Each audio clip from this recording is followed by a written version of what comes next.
Frères et sœurs bien-aimés dans le Seigneur, Shalom, merci une fois de plus pour l'attention que vous nous accordez, en fait de partager avec vous la parole vivante de notre Seigneur et Sauveur Jésus-Christ. Soyez bénis, vous tous qui nous suivez partout dans les extrémités de la terre pour en fait apprendre, partager avec nous sur les réalités prophétiques que nous vivons actuellement. Vous savez que la prophétie est comme une lampe qui brille dans le lieu ténébreux. Eh bien, nous avons besoin de cette lumière prophétique pour nous fixer par rapport au temps où nous sommes aujourd'hui. Bien aimés, les temps sont durs.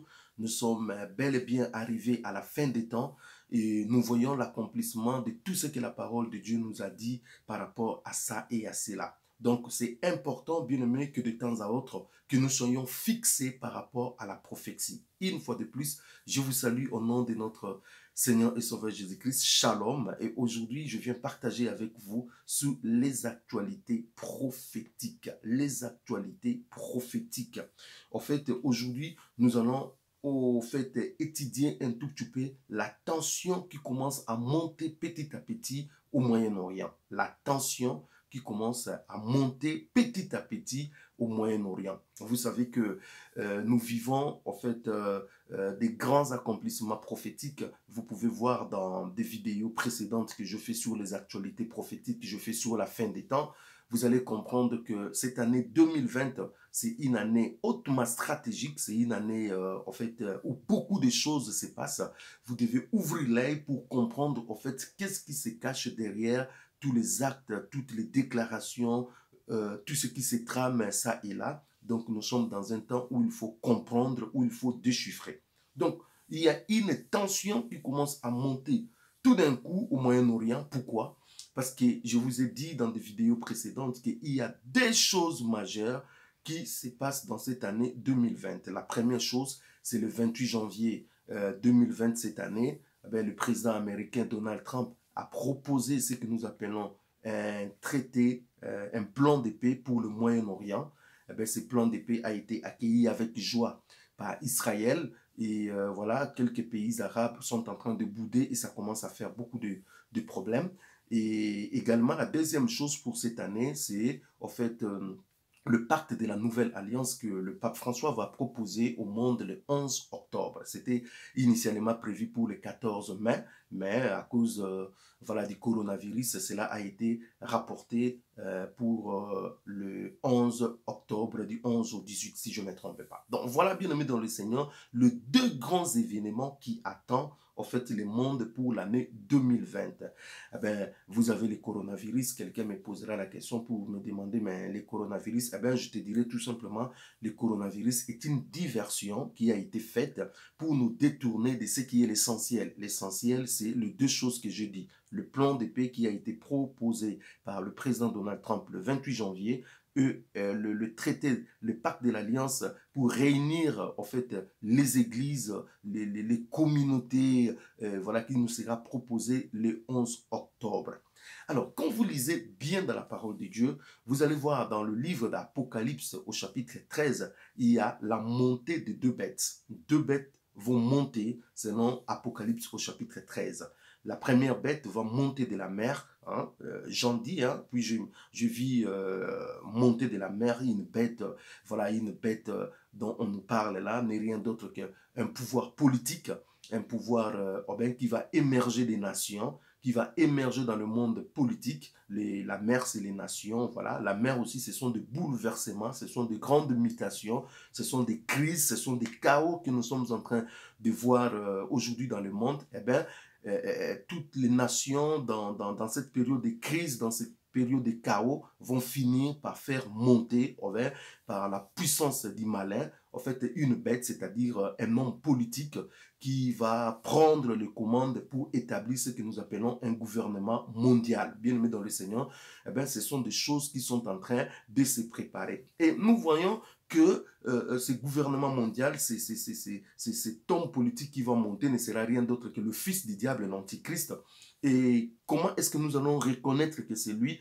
C'est par rapport à ce qu'il fera au Moyen-Orient. La Bible dit dans Daniel au chapitre 9, le verset 27, qu'il fera une solide alliance pour une semaine avec les habitants, avec voilà, le Moyen-Orient. Et au milieu de la semaine, il rompra l'alliance, c'est-à-dire nous reconnaîtrons cet homme impur lorsqu'il va faire un traité de paix en fait, avec le pays du Moyen-Orient pour imposer la paix au Moyen-Orient pendant une semaine, c'est-à-dire 7 ans.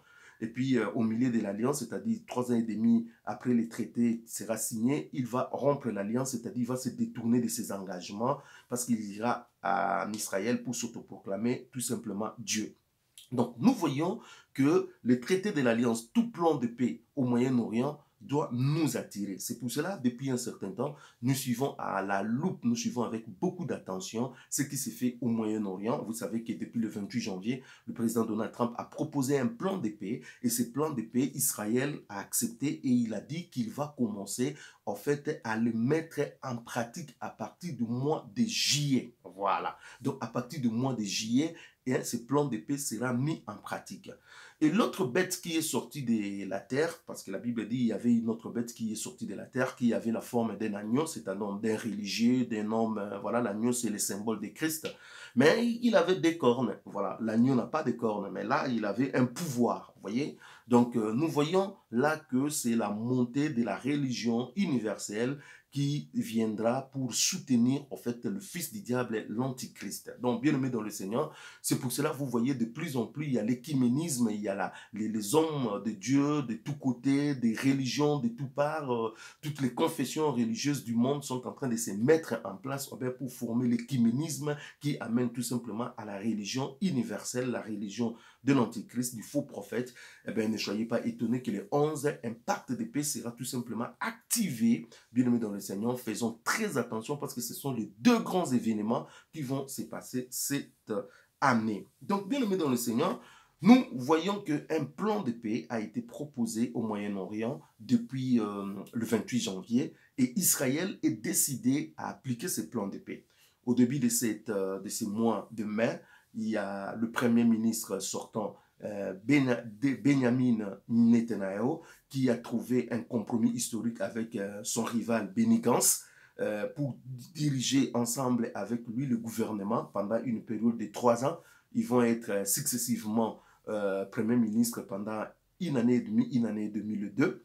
Donc, ils ont trouvé un compromis historique pour, en fait, doter Israël d'un gouvernement de large union nationale. Et bien aimé dans le Seigneur, les premières déclarations de Benjamin Netanyahu ont été, il va annexer les pans de la Cisjordanie à partir du mois de juillet en conformité avec le plan de paix de Donald Trump. Donc ça c'est connu de tout le monde que le Premier ministre Benjamin Netanyahu va annexer le pan de la Cisjordanie en Israël en conformité au plan de paix de Donald Trump qui va entrer en vigueur selon eux au mois de juillet. Donc, voilà ce qui crée la tension aujourd'hui. Et nous, en tant qu'enfants de Dieu, nous devons suivre ça à la loupe parce que si ce plan de paix entrait en vigueur, si ce plan de paix est accepté de tout le monde, ça peut être, en fait, Daniel au chapitre 9, le verset 27, ce que nous appelons le traité de l'alliance qui va déclencher la dernière semaine prophétique de Daniel. C'est pour cela nous suivons avec beaucoup d'attention ce plan de paix qui a été proposé pour le Moyen-Orient. Mais bien aimé dans le Seigneur, il y a une vive tension qui est en train de monter aujourd'hui au Moyen-Orient. Eh bien, cette tension a commencé tout simplement depuis que Israël a dit qu'il va annexer au mois de juillet le pont de la Cisjordanie. Eh bien, ça crée une tension. Et le 15 mai, le roi Abdallah de la Jordanie, c'est lui qui est monté au traîneau pour tout simplement demander à Israël de ne pas faire ça parce que selon lui, les risques d'un grand conflit peut se déclencher si Israël insistait en fait à annexer en fait le pont de la Cisjordanie. Donc pour lui, ça risque de créer un grand conflit et il met en garde Israël contre une telle exécution, contre l'exécution d'un tel plan. Donc, bien aimé dans le Seigneur, pour lui, il insiste à ce que nous puissions revenir à la solution de 2 États qui a été proposée depuis les accords d'Oslo. Donc, voilà, et ils travaillent pour la solution à 2 États. C'est vrai que le plan de paix de Donald Trump prévoit aussi la solution à 2 États, mais c'est vraiment beaucoup plus penché par rapport du côté d'Israël. Donc, le Palestinien ne se retrouve pas vraiment. Donc, ça crée de vives tensions. Donc, le roi Abdallah, le 15 mai, il met en garde Israël contre tout projet ou exécution du plan de paix américain visant à l'annexion de la Cisjordanie. Et nous sommes le 17 mai. Les choses vont tellement vite. Le 17 mai de cette année, le Parlement israélien a donné son feu vert au gouvernement de Benjamin Netanyahu et Benny Gantz pour commencer le travail. Donc le Parlement venait d'investir en fait le gouvernement de Benjamin Netanyahu en union avec Benny Gantz pour commencer en fait à exécuter, en fait pour commencer à travailler. Et lors de cette allocation, le Premier ministre Benjamin Netanyahu n'a pas caché ses intentions, il a affirmé encore qu'à partir du mois de juillet, il va commencer l'annexion du pont de la Cisjordanie, c'est-à-dire en exécution du plan de paix de Donald Trump. Donc, il a décidé, il va commencer à annexer le pont de la Cisjordanie. Donc, bien aimé dans le Seigneur, vous voyez qu'Israël est totalement déterminé à mettre en application le plan de paix de Donald Trump et cela crée beaucoup de tensions. Nous ne savons pas comment cela va finir là-bas, mais nous suivons cela à la loupe parce que nous savons que ce plan de paix peut cacher tout simplement Daniel chapitre 9, le verset 27, pour être le déclencheur de la dernière semaine prophétique de Daniel. Bien aimé dans le Seigneur, le 20 mai, le 20 mai, il y a encore quelque chose qui se passe, ça bouge beaucoup. Cette fois-ci-là, c'est Mahmoud Abbas, le président de l'autorité palestinienne, Mahmoud Abbas. Mahmoud Abbas met en garde les autorités israéliennes et menace des représailles contre Israël. Et il a fait de toute coopération avec Israël au cas où Israël exécuterait en fait le plan de paix de Donald Trump qui consiste à faire les annexions des pans de la Cisjordanie. Donc le Palestinien, par la bouche de leur président Mahmoud Abbas, sont déterminés, ils sont en colère, ils menacent déjà en fait l'État d'Israël. Ils les font déjà savoir qu'ils n'accepteront pas l'annexion du pan de la Cisjordanie, ils n'accepteront pas le plan de paix que Donald Trump propose, ils n'accepteront rien de cela. Donc, au mois de juillet, si Israël s'hasardait à faire de telles choses, ça va barder là-bas, ça sera les conflits généralisés. Ça bouge énormément, bien aimé dans le Seigneur. Le 21 mai, c'est l'Union européenne, dans le cadre des Nations Unies. Les conseils de sécurité des Nations Unies ont été saisis par les représentants de l'Union européenne qui, en fait, ont boudé et qui ont mis en garde Israël de ne pas exécuter le plan de paix de Donald Trump qui consisterait à faire l'annexion du pont de la Cisjordanie. Donc l'Union européenne est en train de bouder, l'Union européenne monte au créneau aux Nations Unies parce que l'Union européenne sait que la détermination du gouvernement d'Israël d'annexer ces plans de paix en juillet peut provoquer beaucoup de choses. L'Union européenne boude et l'Union européenne revient sur les accords de Oslo pour proposer, tel que ça a été dit depuis longtemps, la solution à deux États, c'est-à-dire équitablement. Jérusalem doit être partagée, un côté Jérusalem l'Est pour les Palestiniens et puis l'autre pour les Israéliens, ainsi de suite. Donc, il vise encore une solution de deux États. Malheureusement, le plan de paix américain a beaucoup foncé, doublé sur ça. Donc, nous voyons que la tension est en train d'être palpable, de monter d'un cran au niveau du Proche-Orient par rapport à l'exécution, à l'intention de l'exécution du plan de paix qu'Israël a. Entre-temps, les Américains, qu'est-ce qu'ils font?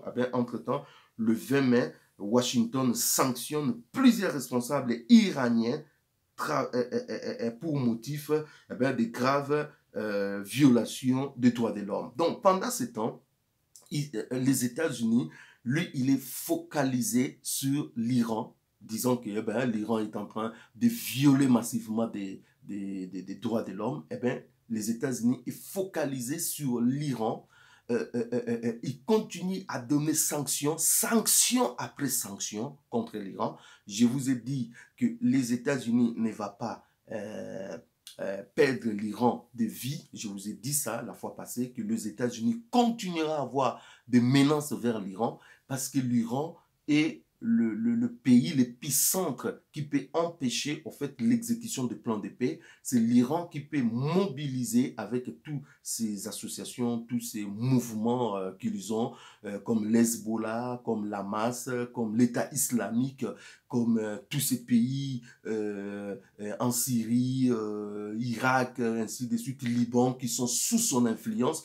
Eh bien, bien aimé dans le Seigneur, l'Iran va continuer à travailler pour bloquer en fait le plan de paix américain. En fait, c'est que les Illuminati, c'est que le nouvel ordre mondial projette pour le Proche-Orient. Eh bien, l'Iran est aujourd'hui un obstacle. C'est pour cela que vous voyez que les États-Unis ne quittent pas des yeux l'Iran. Eh bien, les États-Unis cherchent en fait une bonne occasion pour détruire l'Iran. Donc, comme la bonne occasion ne s'est pas encore présentée, eh bien, on continue sanction après sanction, menace après menace. Eh bien, quand le Proche-Orient, ça chauffe comme ça, eh bien, les États-Unis lui profitent pour, en fait, menacer par de nouvelles sanctions encore l'Iran. Donc, voilà, bien aimé, un peu ce qui se passe au Moyen-Orient. Nous continuons à prier, nous continuons à suivre, nous continuons à voir qu'est-ce qui se cache derrière le plan de paix de Donald Trump. Donc, nous allons continuer à étudier cela, prier pour ça. Et la Bible dit, lorsque vous entendrez paix et sécurité, eh bien, faites attention parce que c'est à ce moment que le Fils de l'homme va revenir. Et lorsque à tout moment nous entendrons paix, paix, paix, et plus précisément la paix au Moyen-Orient, eh bien, c'est un signe majeur qui nous montre que eh bien, les choses sont en train d'aller en fait, du côté du retour de Jésus-Christ. Donc, bien aimés, soyons attentifs, continuons à regarder, à observer qu'est-ce qui se cache derrière le plan de paix qui nous est proposé depuis le 28 janvier et qu'est-ce qui se cache derrière le pacte de la nouvelle alliance qui nous sera proposé le 11 octobre par le pape François. Donc, nous devons regarder avec beaucoup d'attention ces deux événements, ne pas se détourner pour le coronavirus qui ne sont que des diversions. Donc, les deux grands événements, c'est ça. Et nous allons continuer et surtout regarder au mois de juillet qu'est-ce qui va se passer. Est-ce qu'Israël mettra-t-il ses plans de paix en exécution ou il y aura des négociations encore qui vont commencer? Qu'est-ce qui se passera? Eh bien, bien aimés dans le Seigneur, nous continuerons à vous donner toutes les actualités prophétiques pour vous fixer par rapport au temps. Entre-temps, soyez bénis, préparez-vous, sanctifiez-vous, parce que le Seigneur Jésus revient bientôt. Nous savons qu'il vient, il est à la porte très bientôt. La trompette va sonner et l'Église partira. Soyez bénis, vous qui marchez dans la sanctification, vous qui s'est préparés, vous qui aimez le Seigneur et qui l'attendez comme des vierges sages qui avaient la lampe et l'huile pour attendre l'arrivée de l'époux. Car bientôt une voix se fera entendre, voici l'époux, allez à sa rencontre. Soyez bénis au nom de notre Seigneur et Sauveur Jésus-Christ. Amen.